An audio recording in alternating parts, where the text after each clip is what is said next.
आह को चाहिए एक उम्र असर होते तक।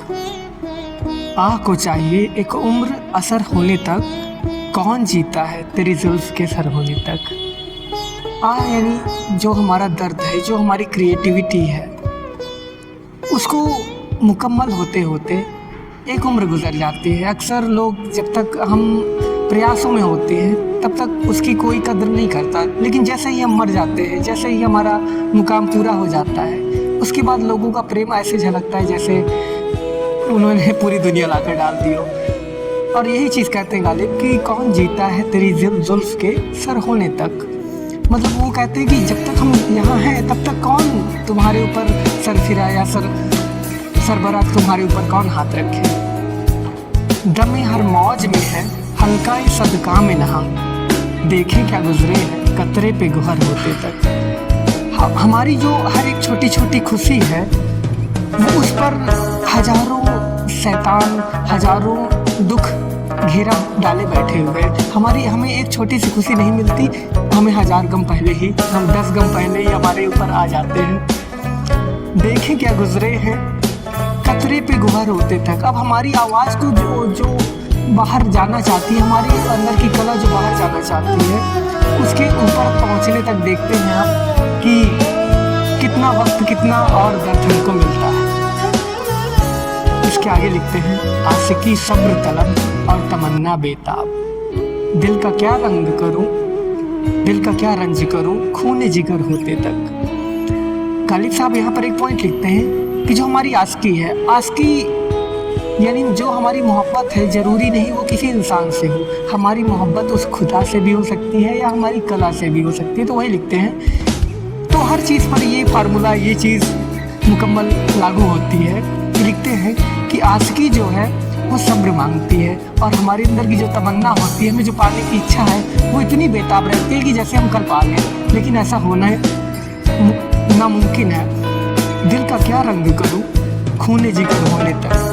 और ये जो दिल के अंदर इतना बेकसी, इतना दर्द, इतनी तड़प भरी हुई है कि कल हमको शोहरत मिल जाए, परसों हमको हमारी मोहब्बत मिल जाए, ऐसा नहीं हो सकता। लेकिन तब तक मैं अपने दिल को कैसे संभालूं, कैसे रखूं इस दिल को, वो चीज़ कह रहे हैं। ता कयामत सब फुर्सत में गुजर जाएगी उम्र, 7 दिन हम पे भारी है शहर होते तक। इसकी कहानी बड़ी इंटरेस्टिंग है। मिर्ज़ा साहब की एक चाहने वाली हुआ करती थी, उनका नाम था नवाब साहब। वो गुजर गई थी तो उनकी कब्र पर वो जा रहे थे, तो 7 दिन का सफ़र था। तो उसमें लिखते हैं, ता कयामत सब फुर्सत में गुजर जाएगी उम्र। हमें मिलते मिलते, हमारा और उसका मिलन होते होते एक कयामत गुजर जाएगी, एक उम्र लगेगी, और 7 दिन हम पे भारी है, हम पे भी भारी है शहर होते तक। हमें उसकी कब्र तक पहुंचने के लिए 7 दिन जो सफ़र है हमारा, ये बहुत मुश्किल होने वाला है।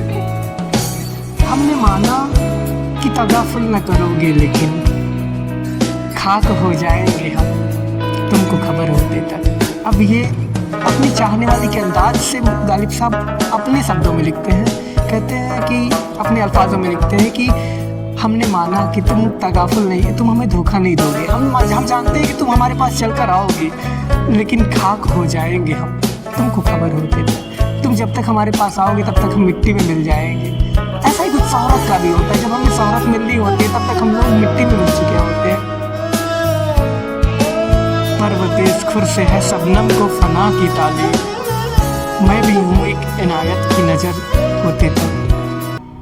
परतवे खुर यानी सूरज की जो ऊपर से आने वाली रोशनी है, जो भगवान से हम पर रहमत की नज़र बरसने वाली है,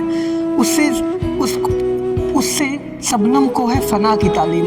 उससे गुजर जाने की जो सुबह की ओस की बूंद होती हैं पड़ी हुई, वो चाहती है कि कब हमारे ऊपर सूरज की किरणें गिरे और हम उसमें समाहित हो जाए, हम उसमें उसी किरण में विलीन होकर हमारा काम खत्म हो जाए। और हम भी ऐसे ही चाहते हैं कि जो ऊपर वाला हमारे ऊपर खुदा जो है वो हम पर आए, हम पर ऐसी नज़र डाले कि हम बस उसकी नज़र में ही गुम हो जाए, हमें और कुछ नहीं चाहिए। हमारे